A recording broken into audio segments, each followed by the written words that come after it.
నమస్కారం QK news వార్తలకు స్వాగతం. ముందుగా వార్తల్లోని ముఖ్యాంశాలు. రేవంత్ రెడ్డికి బండి సంజయ్ బహిరంగ లేఖ. ఎన్నికలకు ముందు ఇచ్చిన ఏ హామీని నిలబెట్టుకోవడం లేదన్న బండి సంజయ్. రైతు భరోసా నిధులపై మీ మాట మీరే విస్మరిస్తారా అని ప్రశ్న. రైతు భరోసా నిధులు విడుదల చేయకుంటే ఆందోళన చేస్తామని హెచ్చరిక. ఢిల్లీ లిక్కర్ కేసులో కవితకు క్లీన్ చిట్ ఇచ్చిన రావు 74. న్యాయ వ్యవస్థపై పెట్టుకున్న నమ్మకం వమ్ము కాలేదన్న కవిత. లిక్కర్ కేసు ఒక రాజకీయ కుట్ర అని మండిపాటు.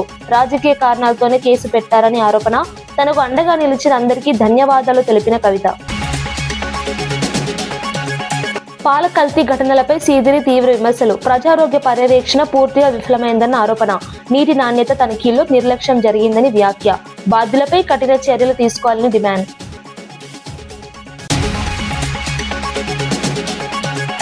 గ్రీన్ కార్యక్రమంలో మంత్రి పొన్నం సందేశం. ప్లాస్టిక్ రహిత భారత్ లక్ష్యంగా పిలుపు. పర్యావరణ పరిరక్షణలో అందరూ భాగస్వాములు అవ్వాలి. సుస్థిర అభివృద్ధి ప్రభుత్వ లక్ష్యమన్న స్పష్టం.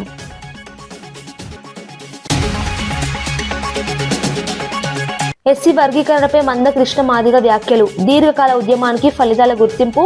సమాన అవకాశాల దిశగా కీలక నిర్ణయమన్న వ్యాఖ్య. సామాజిక న్యాయం సాధనలో ముఖ్య అడుగన్న అభిప్రాయం.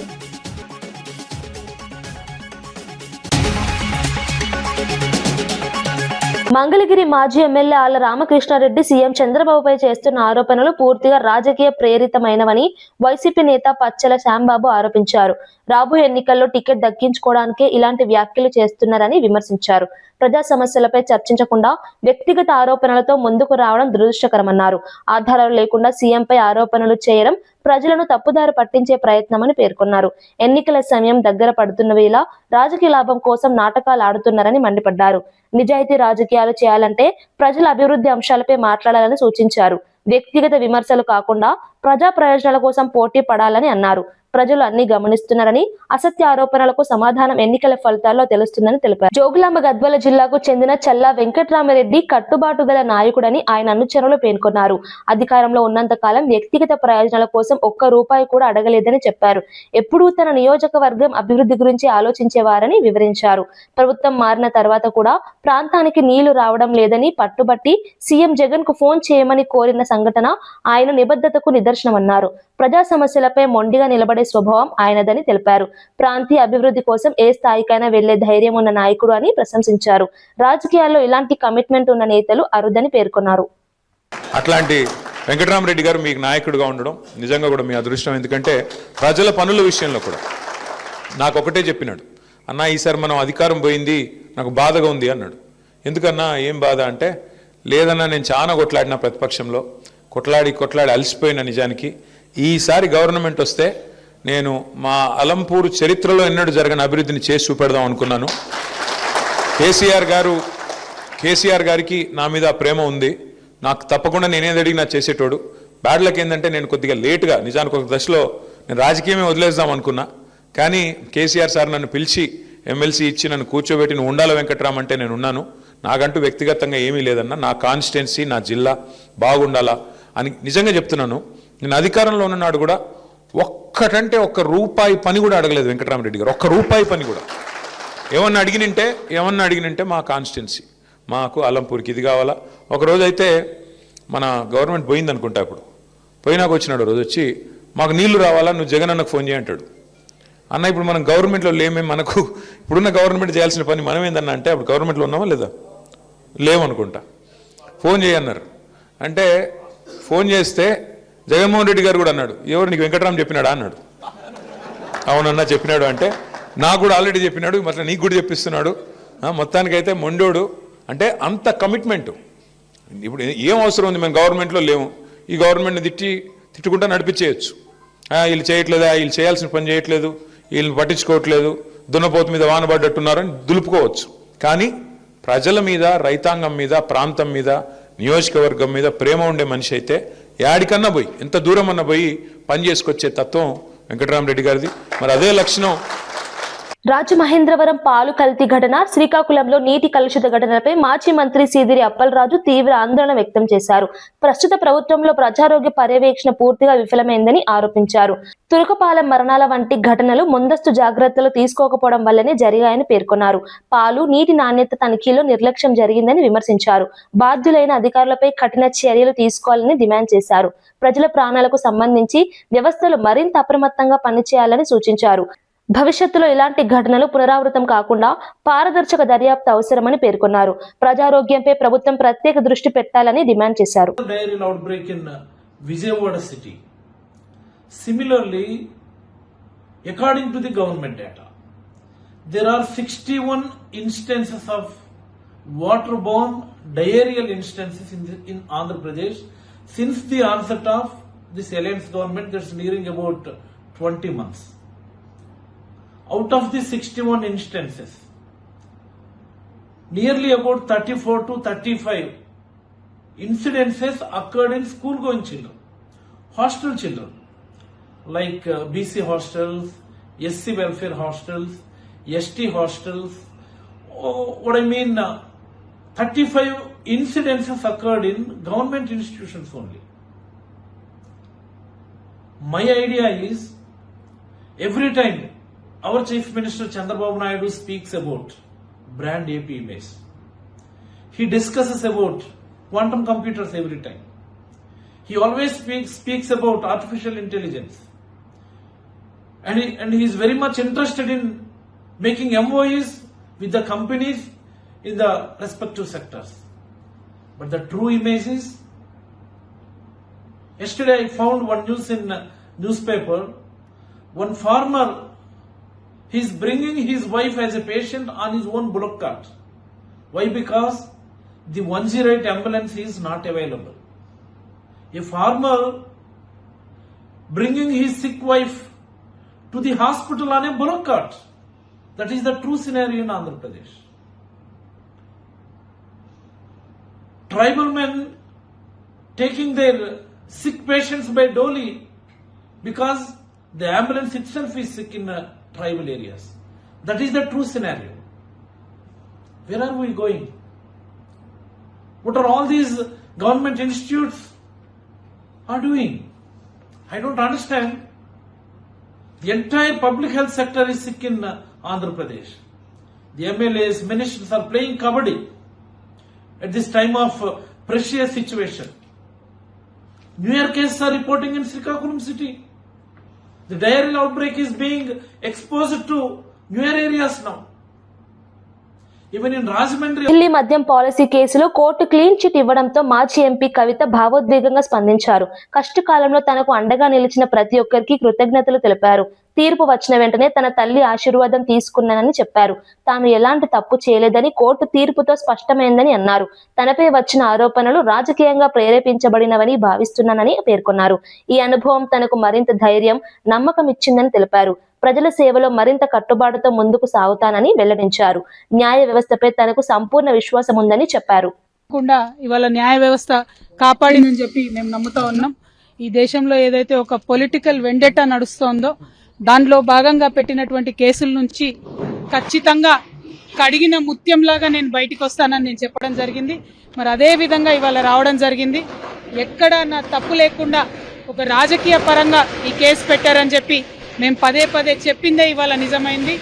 అదేవిధంగా ఈ కేసు పెట్టినటువంటి సందర్భంలో అనేక సార్లు ఢిల్లీకి వారి సొంత డబ్బులు ఖర్చు పెట్టుకొని మా తెలంగాణ జాగృతి నాయకులు, నన్ను అభిమానించేటటువంటి అన్నదమ్ములు, మిత్రులు అనేక మంది నాకు, నా కుటుంబానికి అండగా నిలబడ్డారు. చాలా మంది పేద కార్యకర్తలు డబ్బులు పోగేసుకొని ఢిల్లీకి ఫ్లైట్ టికెట్లు పెట్టుకొని వచ్చినటువంటి వాళ్ళు ఎంతో మంది నాకు తెలుసు. ప్రతి హియరింగ్కి వచ్చి నాకు ధైర్యాన్ని ఇచ్చిన వాళ్ళు ఎంతో మంది నాకు తెలుసు. అటువంటి వారిని జీవితంలో నేను మర్చిపోకుండా కళ్ళలో పెట్టుకొని చూసుకుంటానని వాళ్ళందరికీ కూడా తెలియజేస్తూ, ఆ సమయంలో నా పిల్లలతోని అండగా నిలబడ్డటువంటి మా కుటుంబ సభ్యులకు, ముఖ్యంగా మా అత్త మామయ్య గారికి, మా మదర్కి, ఫాదర్కి, అదేవిధంగా మా హస్బెండ్ కానీ మా పిల్లలు కానీ ఏదైతే వాళ్ళు 5.5 సంవత్సరాలు 5.5 నెలలు నరకయాతన అనుభవించినారో వారిని ఇంకా మంచి మనుషులుగా తయారు చేసిందని నేను బలంగా నమ్ముతూ ఆ దేవుడిచ్చినటువంటి వరంగా నా కుటుంబం ఇవాళ నాతో నిలబడి ఉండడం, నా కుటుంబంతో పాటు జాగృతి కుటుంబం, తెలంగాణ కుటుంబం నిలబడి ఉండడం చాలా సంతోషంగా ఉంది. వారందరికీ కూడా ధన్యవాదాలు తెలియజేస్తాను. సంస్కృతి సాంప్రదాయాలను భావితరాలకు అందించడం గొప్ప బాధ్యత అని గవర్నర్ జిష్ణుదేవ్ వర్మ అన్నారు. రాష్ట్ర వ్యాప్తంగా జీఐ గుర్తింపు పొందిన కళలకు ప్రాచుర్యం కల్పించేందుకు ఆర్టీసీ సమన్వయంతో జీఐ ఆన్ వీల్స్ కార్యక్రమం చేపట్టినట్లు తెలిపారు. ఈ కార్యక్రమం ద్వారా స్థానిక కళాకారులు, హస్తకళలకు మార్కెట్ అవకాశాలు పెరుగుతాయని చెప్పారు. సాంస్కృతిక వారసత్వాన్ని ప్రజల్లోకి తీసుకెళ్లడం ప్రభుత్వ లక్ష్యమన్నారు. జీఐ ఉత్పత్తులకు బ్రాండ్ విలువ పెంచేందుకు చర్యలు తీసుకుంటామని తెలిపారు. కళలను కాపాడటం, కళాకారులను ప్రోత్సహించడం ద్వారా ఆర్థిక అభివృద్ధి సాధ్యమవుతుందని వివరించారు. ఈ కార్యక్రమం రాష్ట్ర సాంస్కృతిక గుర్తింపును మరింత బలపరుస్తుందని పేర్కొన్నారు.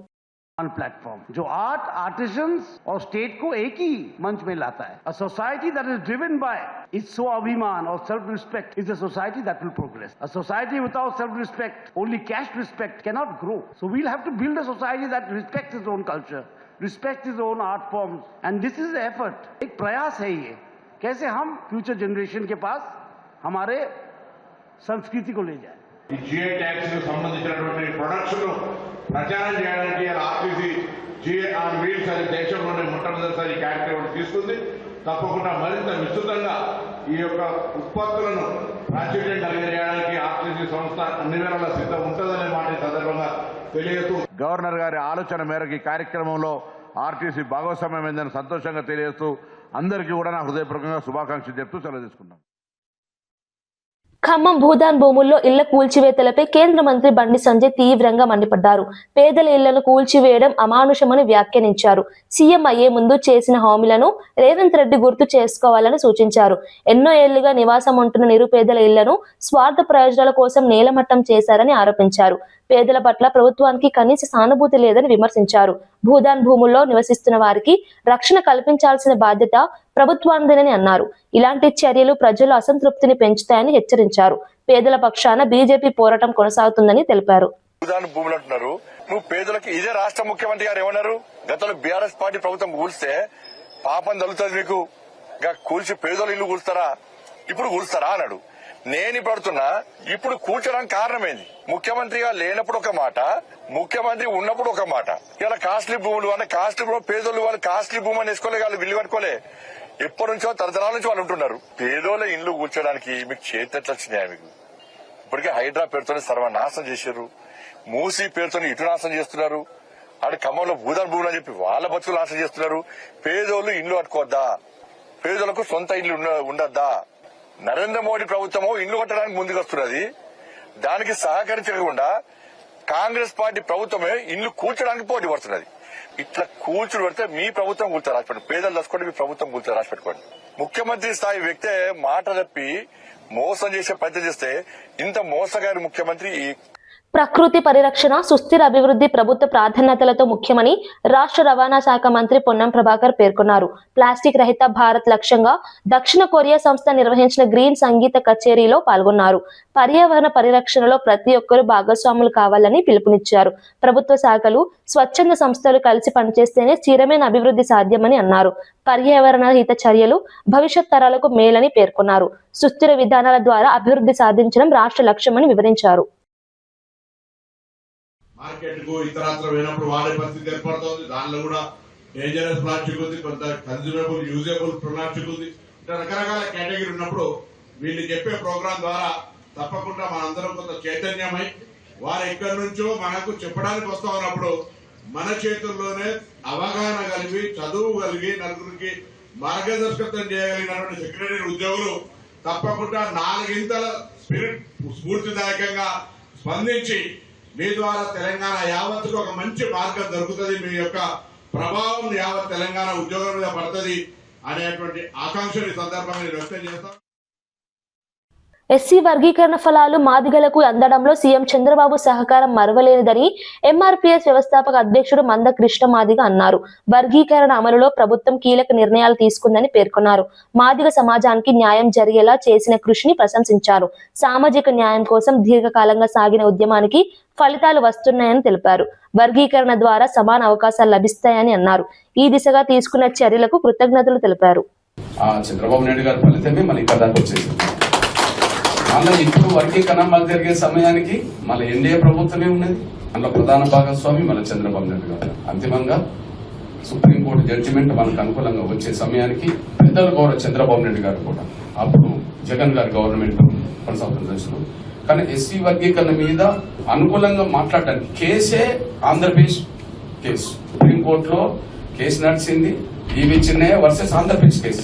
ఆనాడు మనల్ని ఓడించింది కూడా ఈవి చిన్నయ్య కేసు.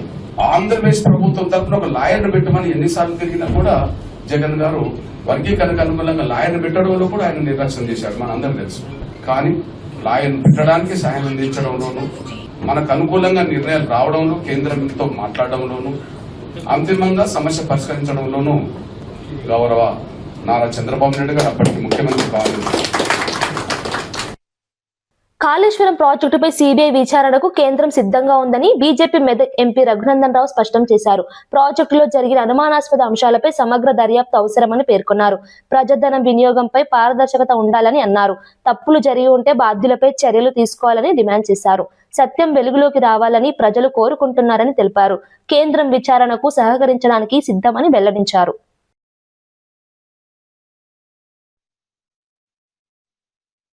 డబ్బులు మోసి పదవులు కొనుక్కునేటువంటి సంస్కృతి మాది కాదు, అది మీది. మీ కాంగ్రెస్ పార్టీకి సంబంధించినటువంటి సంస్కృతి సంస్కారం. 10 సంవత్సరాలు అధికారంలో లేని కాంగ్రెస్ పార్టీ అధికారంలోకి వచ్చి 2 ఏళ్లు కాగానే అవసరమైతే 1000 కోట్లు పోగేసి పంపిస్తాము అని గతంలో పంపినటువంటి విషయాల్ని అన్యాపదేశంగానే ముఖ్యమంత్రి గారు చెప్పినట్టు కనబడతా ఉంది. కాళేశ్వరం మీద కేంద్ర ప్రభుత్వం సిబిఐ విచారణ చేస్తలేదని చాలా మంది అడుగుతా ఉన్నారు మిత్రులు. ఈ మధ్యలో భారతీయ జనతా పార్టీ గాని తెలంగాణ సమాజం గాని అడుగుతుంది, కాళేశ్వరం మొత్తం మీద విచారణ జరిపించమని కాంగ్రెస్ పార్టీ ఎందుకు అడుగుతలేదు అనేది బేసిక్ క్వశ్చన్. కాళేశ్వరంలో జరిగిన అవినీతి మీద ప్రతి అంశం మీద విచారణ జరపమని ముఖ్యమంత్రి గారిని మళ్ళీ ఒకసారి ఉత్తరం రాసి భారత హోంమంత్రి గౌరవనీయులు అమిత్ షా గారిని కలవమని చెప్పండి. కోర్టు స్టే ఎత్తేసిన మరుక్షణం భారత ప్రభుత్వం సిబిఐ చేత విచారణ జరిపించడానికి సిద్ధంగా ఉంది. యాసంగి ప్రారంభమే 2 నెలలు అయినా రైతు భరోసా నిధులు విడుదల చేయలేదని కేంద్ర మంత్రి బండి సంజయ్ విమర్శించారు. మిర్యాలగూడ సభలో ఇచ్చిన హామీ మేరకు వెంటనే నిధులు విడుదల చేయాలని డిమాండ్ చేశారు. రాష్ట్ర వ్యాప్తంగా లక్షలాది రైతులు పెట్టుబడుల కోసం ఎదురు చూస్తున్నారని తెలిపారు. కేబినెట్ లో కూడా ఈ అంశంపై చర్చించలేదని మండిపడ్డారు. రైతులను నిర్లక్ష్యం చేయడం తగదని హెచ్చరించారు. ఈ విషయంపై సీఎం రేవంత్ రెడ్డికి బహిరంగ లేఖ రాసినట్లు వెల్లడించారు. రైతుల సమస్యల పరిష్కారమే ప్రభుత్వ ప్రాధాన్యత కావాలని సూచించారు.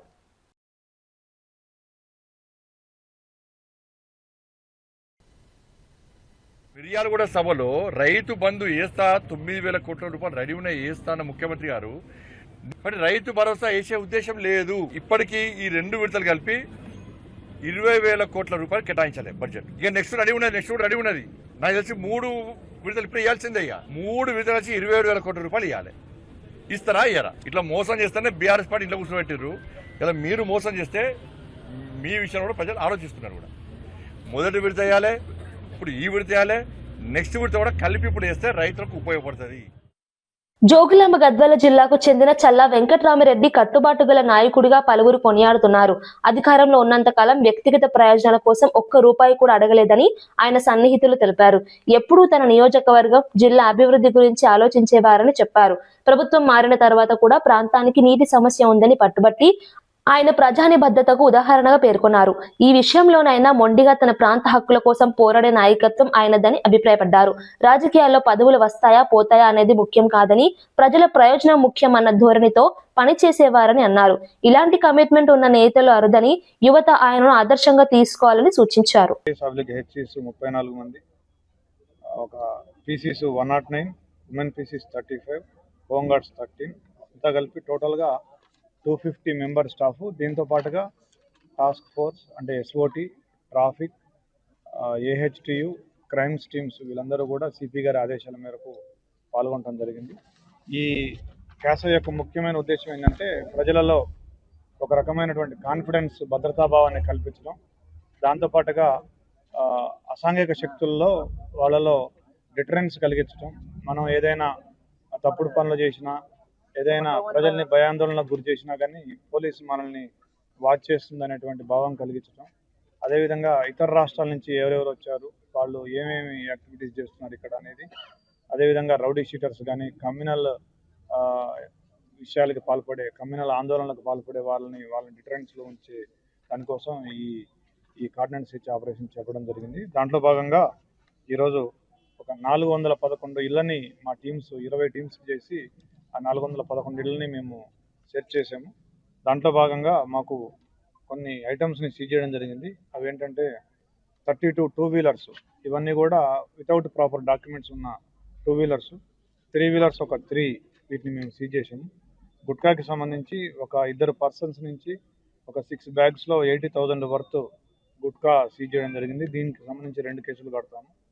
ఎక్సైజ్ కేసులకు సంబంధించి ఒక పర్సన్ నుంచి టోటల్గా 10 లీటర్స్, టోటల్గా 9,000 వర్త్ ఎక్సైజ్ IMFL సీజ్ చేయడం జరిగింది.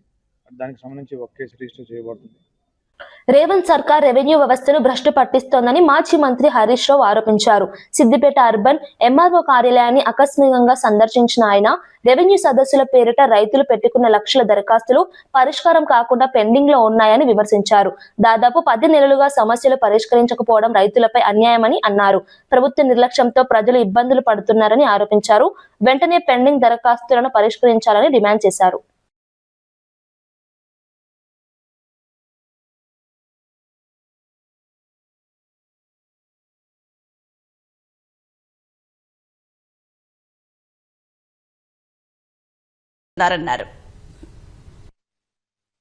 ఎందుకు నిషేధిత భూములు పబ్లిక్ బహిరంగ పరుస్తలేరు? పబ్లిక్ డొమైన్ లో ఎందుకు పెట్టడం లేదు? తక్షణమే పబ్లిక్ డొమైన్ లో పెట్టాలని బీఆర్ఎస్ పార్టీ డిమాండ్ చేస్తుంది. నిషేధిత భూముల సంఖ్య ఎందుకు పెరిగింది? ఎందుకు 1 కోటి ఎకరాలు దాటిందో కూడా ప్రభుత్వం సమాధానం చెప్పాలి. ఇలా ప్రజలు వాళ్ళకి తెలియకుండానే వాళ్ళ భూములు పెట్టడం వల్ల పిల్లల పెళ్లిళ్లకు, చదువులకు, అత్యవసరాలకు, వైద్యానికి కూడా భూములు అమ్మలేక రాష్ట్రంలో అనేక మంది ఈరోజు ఇబ్బంది పడుతున్నటువంటి పరిస్థితి ఉంది. రిమాండ్ లో ఉన్న కర్ల రాజేష్ మృతి పోలీస్ హత్యనని మాజీ మంత్రి కేటీఆర్ ఆరోపించారు. సూర్యాపేట జిల్లా కోదాడలో బాధిత కుటుంబాన్ని పరామర్శించి న్యాయం చేయాలని డిమాండ్ చేశారు. రిమాండ్ లో ఉన్న వ్యక్తి మృతి చెందడం తీవ్రమైన విషయమని పేర్కొన్నారు. ఘటనపై స్వతంత్ర దర్యాప్తు జరిపి బాధ్యులపై కఠిన చర్యలు తీసుకోవాలని అన్నారు. ప్రజాస్వామ్య విలువలు, మానవ హక్కులను కాపాడాల్సిన బాధ్యత ప్రభుత్వానిదేనని గుర్తు చేశారు.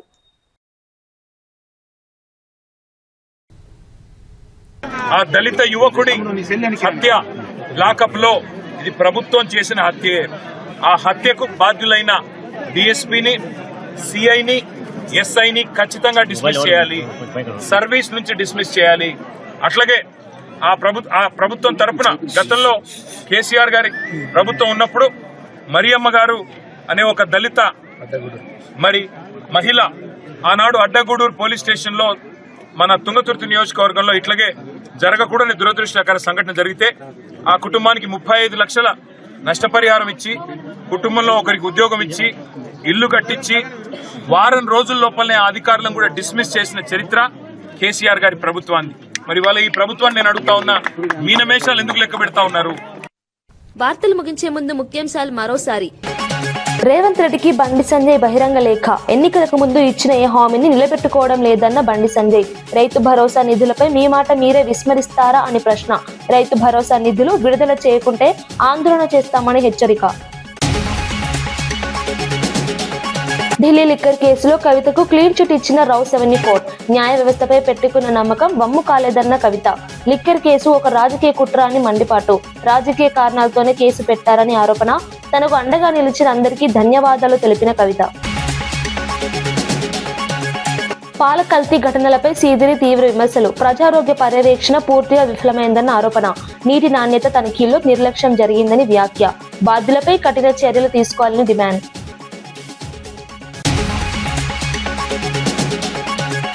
గ్రీన్ కార్యక్రమంలో మంత్రి పొన్నం సందేశం. ప్లాస్టిక్ రహిత భారత్ లక్ష్యంగా పిలుపు.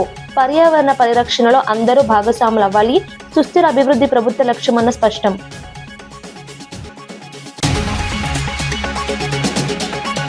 ఎస్సీ వర్గీకరణపై మందకృష్ణ మాదిగ వ్యాఖ్యలు. దీర్ఘకాల ఉద్యమానికి ఫలితాల గుర్తింపు, సమాన అవకాశాల దిశగా కీలక నిర్ణయమన్న వ్యాఖ్య. సామాజిక న్యాయం సాధనలో ముఖ్య అడుగన్న అభిప్రాయం.